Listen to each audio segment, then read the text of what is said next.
Olá, tudo bem?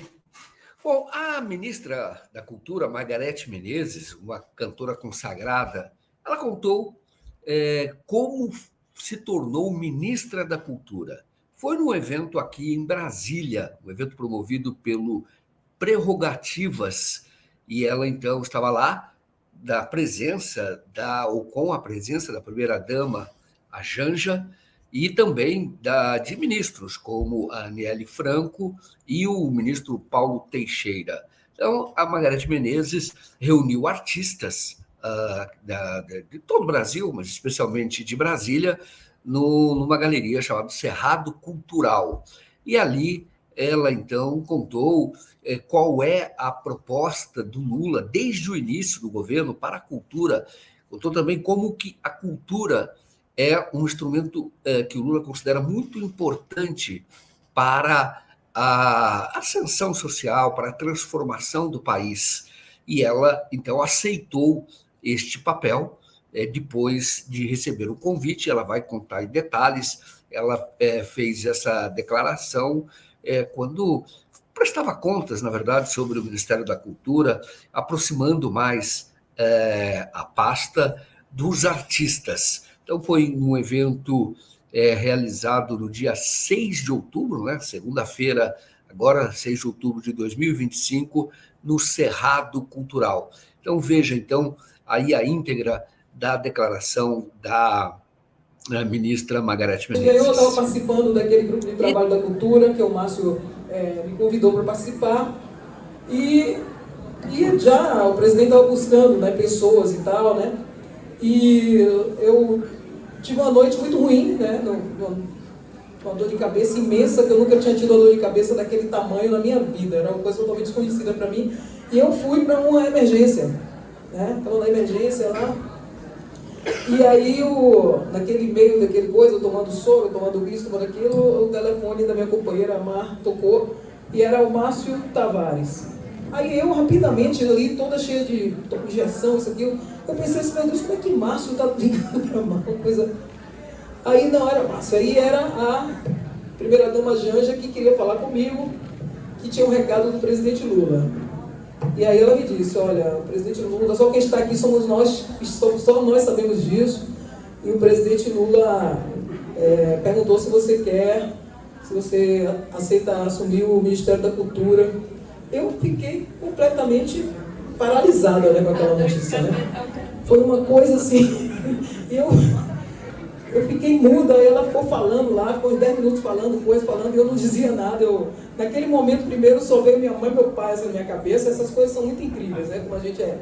E fiquei assim, fiquei meio atônita, né, e chorei, comecei a chorar e tal. Mas eu disse a ela assim o seguinte, olha, eu agradeço muito essa honra, mas eu preciso de um tempo para pensar.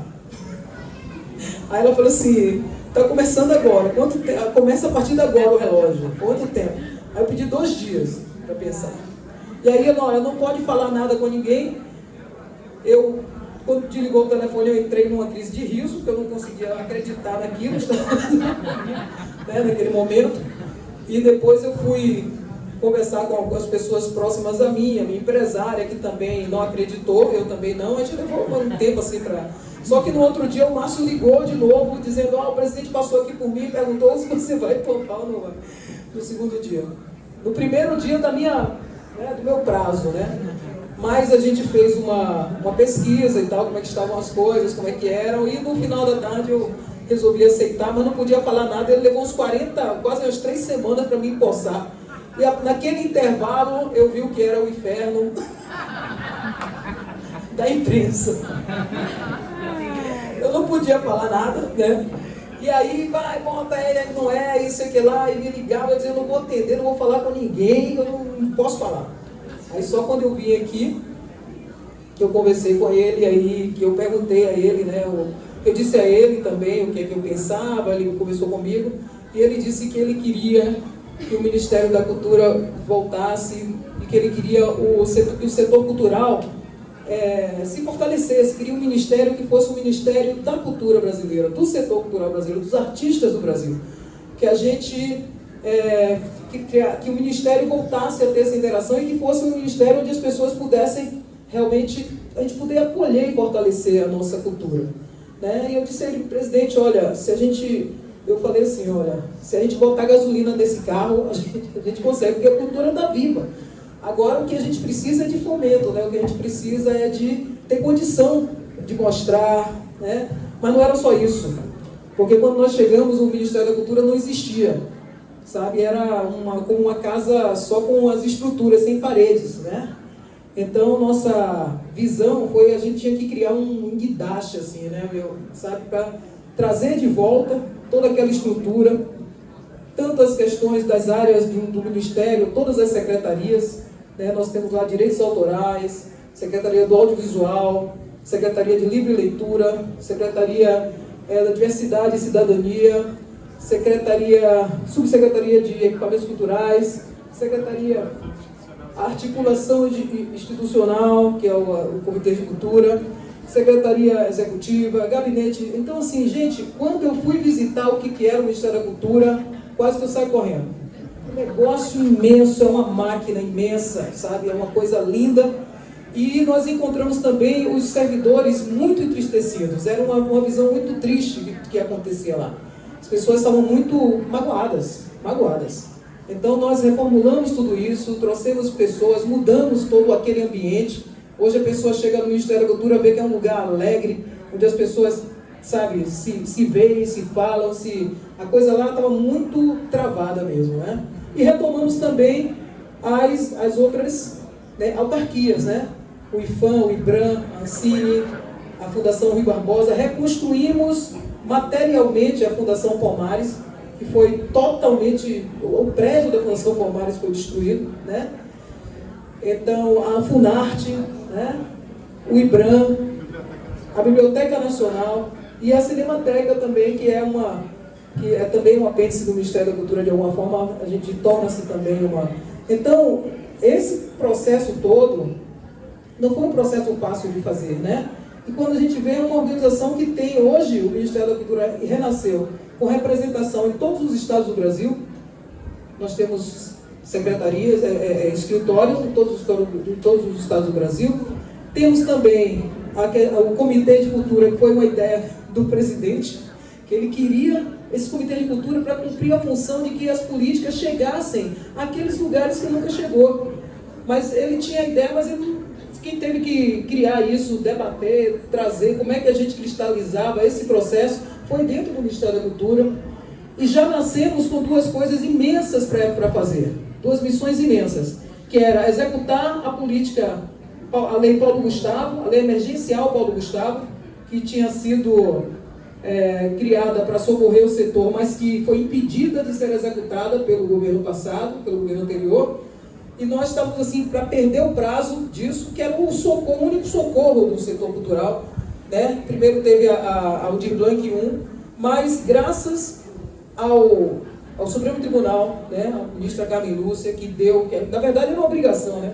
A gente tinha que fazer aquilo. Graças também aos parlamentares também que defenderam, e também aos fóruns de secretários municipais e estaduais e ao setor, a rede que ficou viva, né? Quando a gente fala de cultura viva, existe uma rede desses pontos e pontões de cultura, os gestores, o setor ficou vivo. Então, isso foi uma vitória do setor cultural, atravessar o deserto que atravessou, atravessar a pandemia, mas ainda estamos aqui e vamos muito mais além, porque a partir disso que ficou vivo, foi que a gente conseguiu fazer essa implementação. A Lei Paulo Gustavo chegou a 98% das cidades brasileiras e a 100% dos estados. Foram 3,8 bilhões. Para fazer essa execução, a gente teve que criar um negócio chamado Circula MIG. Nós circulamos todos os estados do Brasil, criando essa conexão, retomando essa conexão com as secretarias municipais e estaduais, com os gestores culturais, com o meio artístico. Depois, e nesse mesmo ano, foram 3,8 bilhões da Lei Paulo Gustavo e mais 3 bilhões da primeira parcela da política Aldir Blanc, que hoje é uma política que vai continuar irrigando dessa mesma forma, saindo do governo federal para todos os estados e todos os municípios que se conectarem ao Ministério da Cultura. E depois que a Margareth Menezes falou, né, fez ali a sua prestação de contas, vamos dizer assim, porque, na verdade, era disso que se tratava, de, olha, o que o Ministério está fazendo, quais são os planos do Ministério, e depois disso, então, a Janja fez questão de ir até a Margareth Menezes, a cumprimentou e saiu, né? Foi, então, o Lula estava em Imperatriz, né, no Maranhão, e a chegada do Lula estava prevista mais ou menos para aquele horário, era por volta das 9h30, 10 horas da noite, quando a Janja deixou, então, o Cerrado Cultural. Mas a Margareth Menezes continuou com os artistas, e aí houve outras manifestações. Nós não podemos aceitar que a convivência da humanidade, entre pessoas diferentes, raças diferentes, pensamentos diferentes, religiões diferentes, seja impossível. Não é possível que nós sejamos essa derrota em relação à criação do próprio Criador. Porque essa diversidade toda é da própria criação humana. Então, eu acho que é uma questão um pouco da gente ter um pouco de humildade e entender que cada ser humano é uma luz dentro daquele lugar onde ele habita. Tem um valor para aquelas pessoas que estão ali ao redor dele. E é também memória e cultura. Porque se a gente pegar a vida de cada um de nós aqui e tiver um bom roteirista, tiver uma boa luz, e pegar aqueles momentos que gerem as emoções das nossas histórias, cada um de nós dá um bom filme. Tá? Então é com esse pensamento que a gente vem trabalhando com o Ministério da Cultura, e a minha visão é que o acontecimento cultural ele é sempre colaborativo, né? A gente não faz nada sozinho.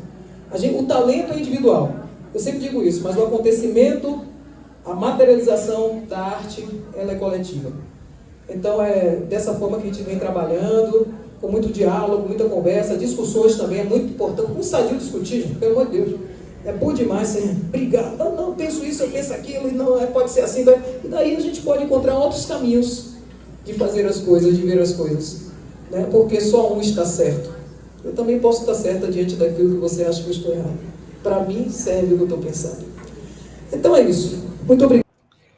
E o coordenador, né, do Grupo Prerrogativas, o Marco Aurélio Carvalho, também usou a palavra, agradeceu a Margareth Menezes e fez uma homenagem ao advogado Luiz Fernando Pacheco, que foi vítima de uma situação insustentável de violência em São Paulo. O Luiz Fernando Pacheco, que foi morto por conta de um celular. Então, ele estava na rua, teve o celular roubado, recebeu um golpe, caiu no chão, depois acabou falecendo. Luiz Fernando Pacheco, que é um criminalista, assim era, né, um criminalista muito respeitado, trabalhou com Márcio Tomás Bastos, corajoso, tecnicamente de uma atuação muito boa, como os colegas diziam. O Marco Aurélio fez uma homenagem ao Luiz Fernando Pacheco, que era fã da Margareth Menezes. E dizer o seguinte, se o nosso Pacheco, que infelizmente nos deixou de forma absolutamente inesperada, né, e conversando conosco no WhatsApp, né, fazendo um roteiro imaginário do final da novela que ele assistia, né, alguém que sempre amou a cultura e as artes. Se ele estivesse aqui, o que ele diria? Eu falei, faraó! Eu faraó! Ele era seu fã! Ele era seu fã e todos nós somos. Ele era seu fã. Ele foi nos encontros, foi no Rio de Janeiro, foi em São Paulo. Ele estaria aqui entre nós e ele está entre nós, no melhor de cada um de nós. Essa é a melhor forma de homenagear nosso querido Luiz Fernando Pacheco. Então, muito obrigado. Eu agradeço como cidadão, como brasileiro, pelo trabalho que você tem feito, o seu desprendimento, o seu espírito público, de deixar de lado, mais ou menos, né? Porque eu sei que você está fazendo muito show. Mas assim, deixar de lado essa carreira brilhante, luminosa, bem-sucedida, para servir o país, não é uma coisa que qualquer pessoa faria, não. Então, ministra, eu quero te aplaudir, de pé, como todos nós estamos, que você merece. Grande Margareth Menezes está marcando a história da cultura do país. Uma honra estar aqui com você.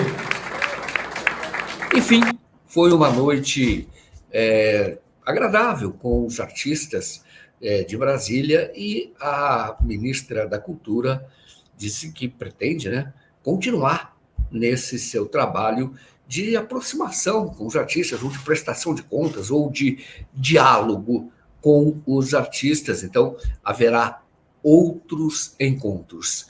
Bom, isto é o que tínhamos para falar a respeito deste evento em Brasília. Agradeço muito pela sua audiência. Peço a você que ainda não se inscreveu, que o faça aqui na Brasil 247, na TV 247. O jornalismo independente precisa de você, conta com você. E se você puder, seja assinante do nosso canal. Muito obrigado e até a próxima.